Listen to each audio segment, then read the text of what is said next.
Qué bueno que está con nosotros. Estamos en este extraordinario estudio, la teología sistemática, un estudio panorámico de las grandes verdades de Dios. Extraordinario. Estamos en la lección número 2 de este interesante estudio y corresponde a la bibliología. Punto número 1, concepto. La bibliología es la ciencia o la parte de la teología sistemática que estudia todo lo relacionado al origen, la interpretación, la iluminación, la revelación, y estudia también las divisiones de la Biblia. Esto es fundamental porque le va a permitir a usted, le va a dar los fundamentos, el conocimiento para hacer teología, para estudiar la teología y para poder aplicar el pensamiento de Dios a su vida, a su ministerio. Punto número 2. La Biblia como fuente principal de la teología. Esto es muy importante que quede claro. El teólogo va a reflexionar, va a analizar partiendo del texto sagrado. Cuando el teólogo no parte del texto sagrado, entonces va a tener una teología que no es bíblica y esto va a evidenciarse y va a dar problemas. Voy a ponerle un ejemplo concreto. Allá en el año 70 del siglo XX surgió lo que se llamó la teología de la liberación, que definitivamente fue una síntesis muy buena que hizo Gustavo Gutiérrez en su época, pero que fue una teología que no necesariamente partió del texto sagrado, sino de la realidad socioeconómica de América Latina. Entonces, ahí ya tenemos un detalle.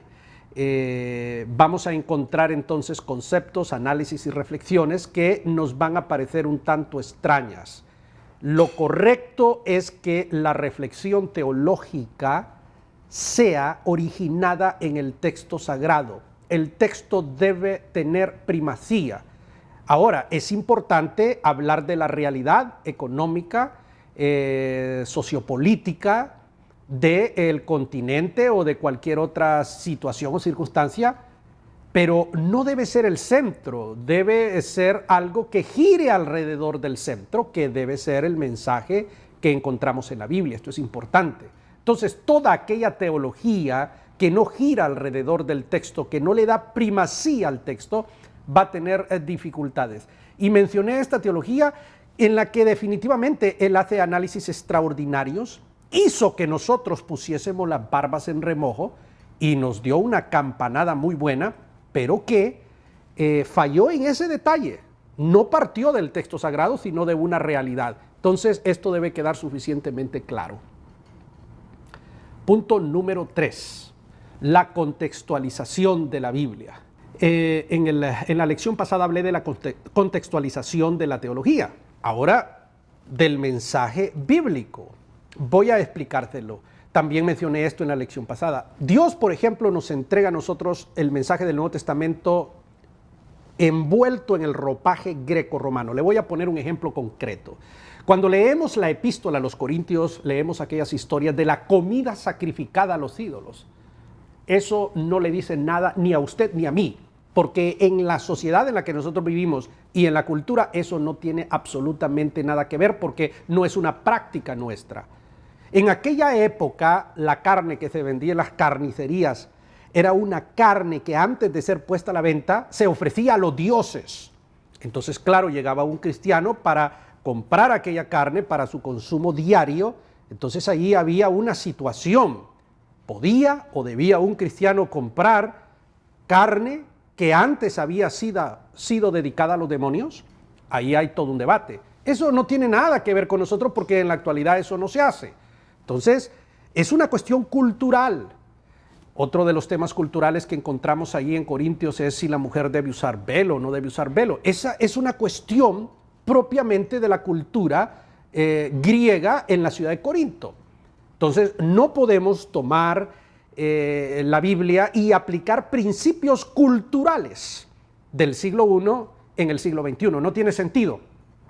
Entonces, el teólogo debe quitarle el ropaje cultural greco-romano y ponerle el hondureño, el mexicano, el argentino, el español, para que el texto comunique comunique a la feligresía, comunique a las personas que necesitan recibir esa palabra. Si yo simplemente cuento la historia del faraón y Moisés, esa historia está bien a nivel de historia, pero ¿qué tiene que ver con una persona que está pasando una situación familiar en la casa? No tiene nada que ver. Entonces ahí es cuando yo tengo que contextualizar la Biblia para que sea pertinente. Es todo un desafío que nosotros tenemos como profesores, como pastores, como predicadores, la contextualización del mensaje de la palabra de Dios. Es decir, cuando le quitamos el ropaje vamos a encontrar principios, vamos a encontrar esencias que se aplican a cualquier cultura y en cualquier época, porque el mensaje de la palabra de Dios, amigo mío, es transcultural y trasciende los tiempos, pero debemos tener esa habilidad y debemos hacerlo. Punto número 4, la taxonomía de la Biblia. La Biblia la podemos nosotros dividir de diferentes maneras. Esto es una cuestión meramente académica y su utilidad es simple y sencillamente académica. No es que Dios divida la Biblia de esta manera. Por ejemplo, nosotros la dividimos en el Antiguo Testamento, hablamos del Pentateuco, de los libros históricos, de los libros poéticos y de los profetas. A los profetas los subdividimos en mayores y menores. Pero, por ejemplo, los judíos no dividieron la Biblia así. Ellos la dividieron en 3 partes principales: la Torá, los libros del Ketubín y los del Neveín. Y los del Neveín los subdividieron. Entonces ellos tenían otra división. Pero también hay otras divisiones que son útiles por razones académicas. Por ejemplo, dividir la Biblia por las cuestiones dispensacionales. Scofield fue el teólogo que popularizó la doctrina de las dispensaciones. Entonces habla de la dispensación de la inocencia, de la conciencia, de la promesa, del gobierno humano, o del gobierno humano primero, de la promesa, de la ley, de la gracia y del reino finalmente. Está bien, eso es un punto de vista, no es la ley de Media ni de Persia, pero es válido. Nos ayuda a entender alguna cosa. También la Biblia podemos dividirla por el tema de los pactos. Ahí está el pacto de Dios con Adán, el pacto edénico, el pacto que hace con Abraham, el pacto que hace con Moisés, el pacto que hace con la iglesia, el nuevo pacto del que habla el apóstol San Pablo en Corintios, etc. Es decir, el texto sagrado puede ser dividido de diferentes maneras para su estudio. Esto realmente no es importante y su único valor es académico, solamente. Letra B, divisiones de la bibliología. Punto número 1, la revelación. La palabra revelación es exactamente la palabra que nosotros conocemos como Apocalipsis, porque en realidad Apocalipsis en el idioma griego significa en castellano revelación. En la Biblia en inglés, por ejemplo, el último libro de la Biblia no se llama Apocalipsis, se llama Revelación, que es la traducción correcta. Apocalipsis es una palabra griega que nosotros hemos castellanizado. Entonces, revelar es dar a conocer algo que esté en la oscuridad, darlo a conocer y traerlo a la claridad. Eso es básicamente lo que es la revelación. Entonces, la Biblia es parte de la revelación de Dios, porque dentro de la revelación nosotros la dividimos básicamente en 2 partes, la revelación general y la revelación especial. Dios se revela generalmente, usemos esa palabra, a través de su obra, de lo que Él ha creado. Los cielos cuentan la gloria de Dios y el firmamento anuncia la obra de sus manos. El universo, Dios se revela a través de su obra. Las estrellas, los planetas, es obra de Dios y ahí Dios está diciéndonos, yo existo, yo soy real. Pero también Dios se revela a través de su palabra. Eso es lo que nosotros llamamos la revelación especial. Es decir, Dios da a conocer cosas ocultas, cosas que están oscuras, a través del texto sagrado, de la Biblia. Dios habla a través de la Biblia. Ahora, la máxima revelación de Dios, evidentemente, es en la personalidad de Jesucristo. Dios se da a conocer a través de Jesucristo. Hay otras formas de revelación de Dios que usted va a encontrar en su libro de Teología Sistemática. Pero aquí lo que más nos interesa para efectos de de este curso es la revelación especial que es la Biblia. Dios se revela a sí mismo a través de la Biblia. Punto número 2, inspiración. Este concepto es fundamental que usted lo entienda. En muchas ocasiones este servidor hace esta pregunta en sus conferencias a la iglesia: defíname usted qué es la inspiración. Y usualmente encuentro que nadie define, nadie sabe lo que es la inspiración, pero todos repetimos aquel texto que dice: toda escritura es inspirada por el Espíritu Santo y que es útil para enseñar, para corregir y para redarguir. Pero ¿qué significa inspiración? Mire, ahora vamos a definir esto, y de ahora en adelante yo le invito a usted a que aprenda de memoria esta definición, y no solamente en su mente, sino en su corazón entienda la esencia de esta definición. Etimológicamente viene de la palabra peonestos o peonastos, como se pronuncia en griego eso, soplar, ¿ok? Soplar, de donde viene neumático también, neuma, es soplo, es aire, es viento, es hálito. Entonces toda escritura es soplada de Dios. Pero en sí, la inspiración, esta es la definición que yo quiero que usted aprenda, es la capacidad que Dios dio al escritor santo para escribir sin error. Voy a repetírselo, esto apréndalo usted de memoria, repito. Es la capacidad que Dios le dio a un escritor santo. Si quiere usar una palabra más sofisticada, puede ser agiógrafo. La capacidad que Dios le dio al agiógrafo o escritor santo para escribir sin error. Cuando el texto dice que toda escritura es inspirada, lo que nos está diciendo es que no tiene errores. Hay otro libro nuestro que se lo recomendamos, que se llama Crítica Bíblica, un estudio evangélico sobre las técnicas para la interpretación del texto sagrado, también publicado por la editorial CLIE. Allí desarrollamos todo un pensamiento apologético de si la Biblia tiene o no errores. Porque una cosa son los errores en la autógrafa, que no tiene, la autógrafa es lo original, que no existe, eso no tiene errores, es inspirado, y los errores de transmisión textual. Pero yo no voy a entrar en esos detalles, eso se lo dejo para que usted lo estudie. Es muy importante que usted estudie el tema de la crítica bíblica, que es donde se estudia toda esta ciencia de la Biblia. Por ahora, y para efecto de este curso, a mí solamente me compete que a usted le quede claro que el texto sagrado no tiene errores y que esto es lo que significa inspiración. Esto es muy importante. Punto número 3. Canonicidad. Viene de la palabra griega canon, que significa vara de medir. Usualmente esas son las definiciones etimológicas que se da, ¿verdad? El canon, vamos a definirlo de la siguiente manera. Es muy importante también que usted aprenda esta definición de memoria. Digamos que son los criterios que los eruditos en su momento utilizaron para decidir qué libro era y qué libro no era inspirado por el Espíritu Santo. Son los criterios que un cuerpo de la iglesia usó, los criterios y los principios usados por un cuerpo de la iglesia para determinar qué libros eran sagrados y qué libros no eran sagrados. Es decir, por ejemplo, usted y yo conocemos los 4 evangelios de Jesucristo, pero amigo mío, no se escribieron solamente 4 evangelios, se escribieron muchísimos evangelios. Por ejemplo, el evangelio de Judas, el evangelio de Tomás, el protoevangelio, entre muchísimos otros más. Pero la iglesia solamente aceptó 4 como inspirados y entonces forman parte de un canon.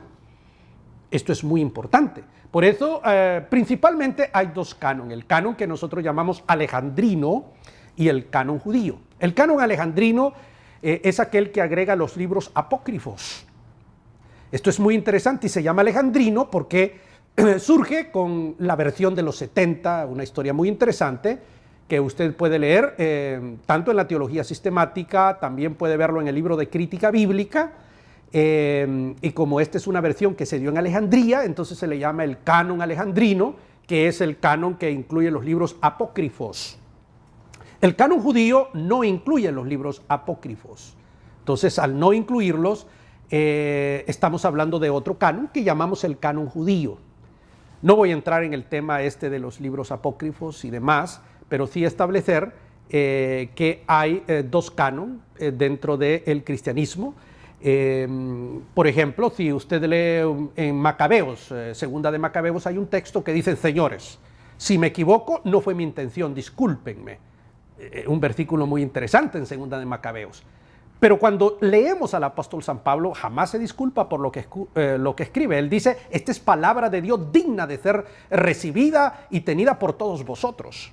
Y cuando habla con aquella autoridad que definitivamente nosotros entendemos que es Dios que está hablando a través del hombre. Eso está clarísimo.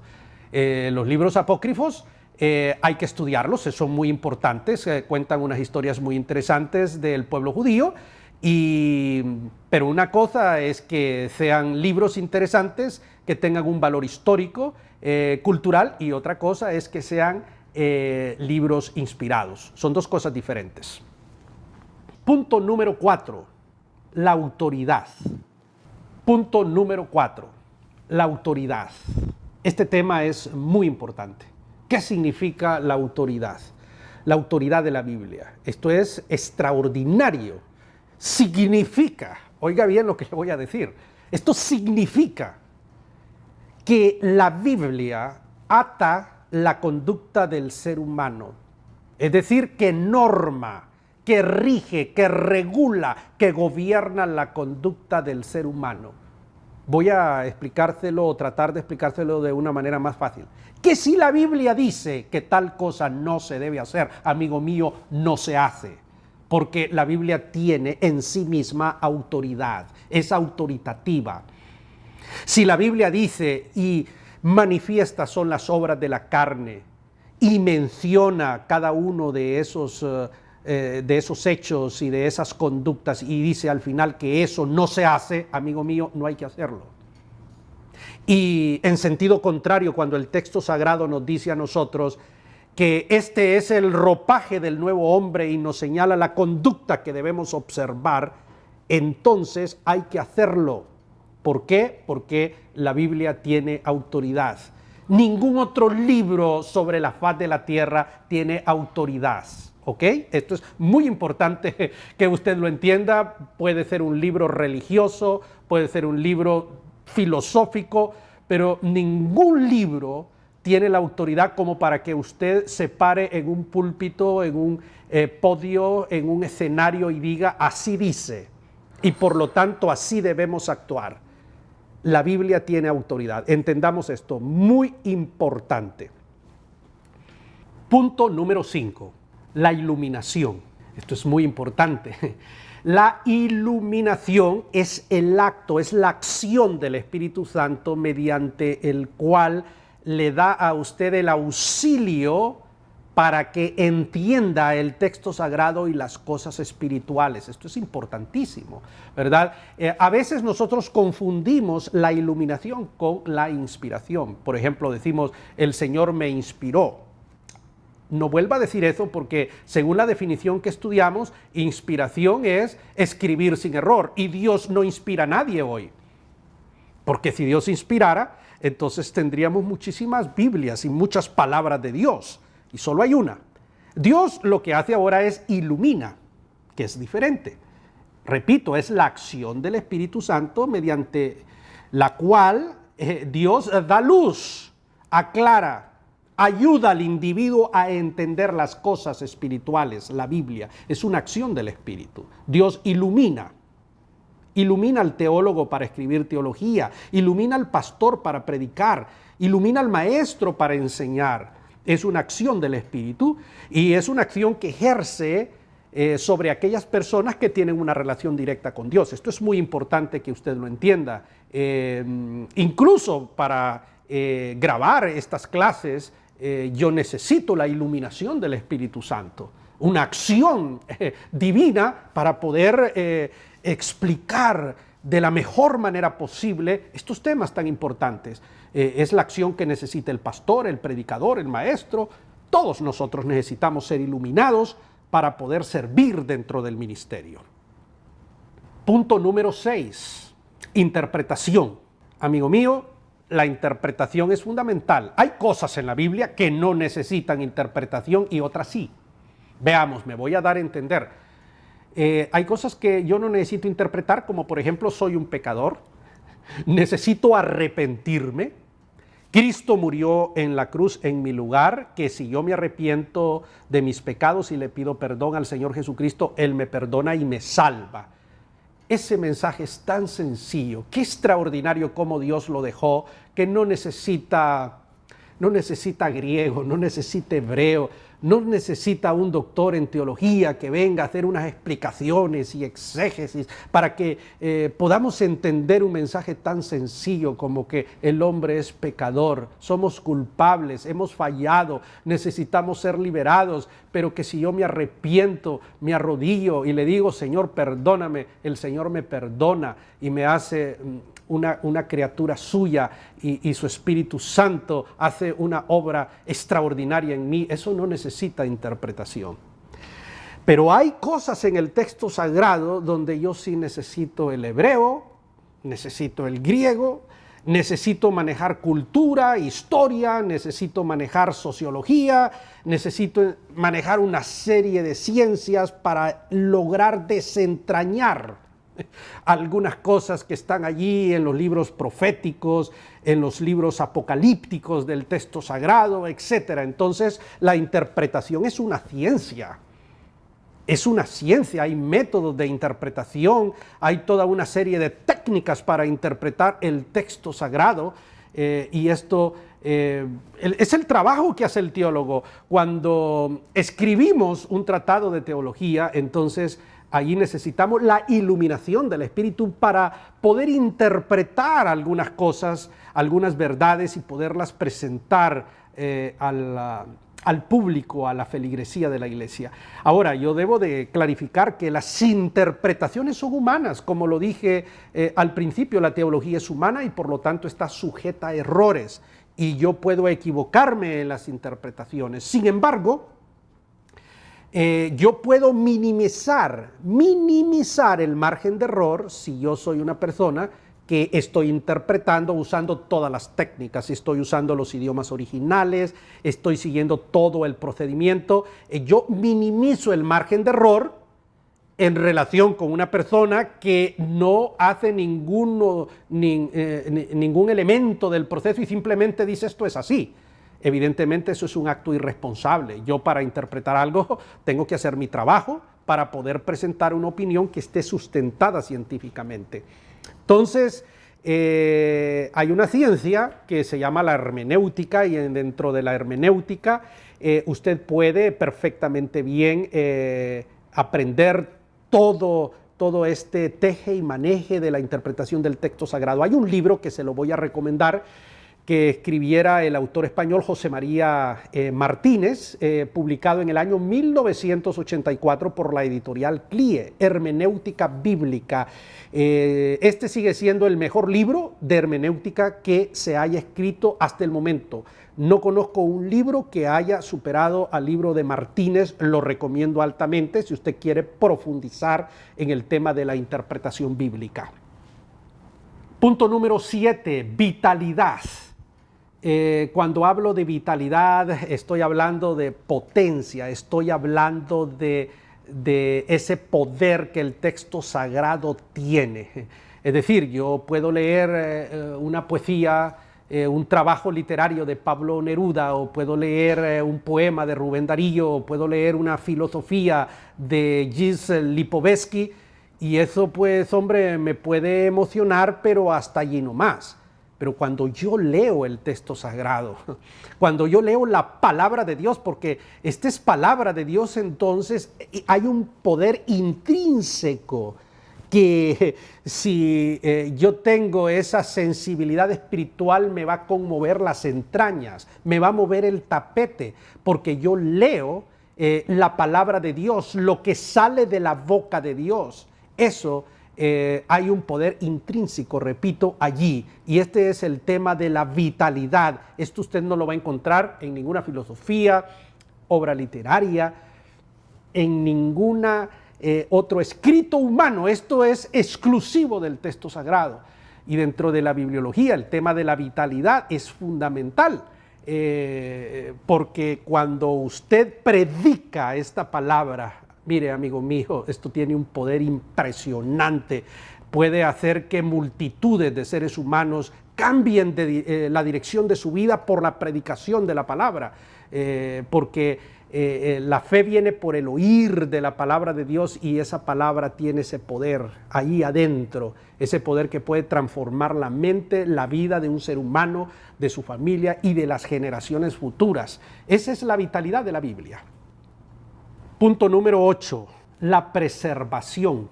Hablando de la preservación, y con esto termino esta lección número 2, la preservación tiene que ver cómo el texto sagrado por los últimos 4000 años ha sido preservado. Eso es un milagro. Recuérdese usted que no había imprenta, que no había papel como usted y yo lo conocemos, sino que primeramente la gente tuvo que comenzar a escribir en unas hojas que llamó papiros, y luego escribió en pieles de cabra que se llamó velum. Imagínense, hace 4000 años. Se cree que Moisés fue uno de los primeros escritores del texto, y esto fue preservado, ha sido preservado por casi 4000 años. Voy a mencionarles un hecho concreto. Por ejemplo, en el año 1948, los descubrimientos arqueológicos en las cuevas del Qumran al sur de Jerusalén. Se encontraron una serie de rollos, entre ellos se encontró el libro de Isaías. Eso usted lo puede ver en el Museo de Jerusalén. Cuando vaya a Jerusalén, yo lo invito a que vaya allí y vea la exhibición que tienen del libro de Isaías. Cuando los arqueólogos cotejaron este libro de Isaías, que se leía 200 años antes de Cristo, con el Isaías que usted y yo leemos, hombre, las diferencias son tan mínimas. Es casi exactamente el mismo libro.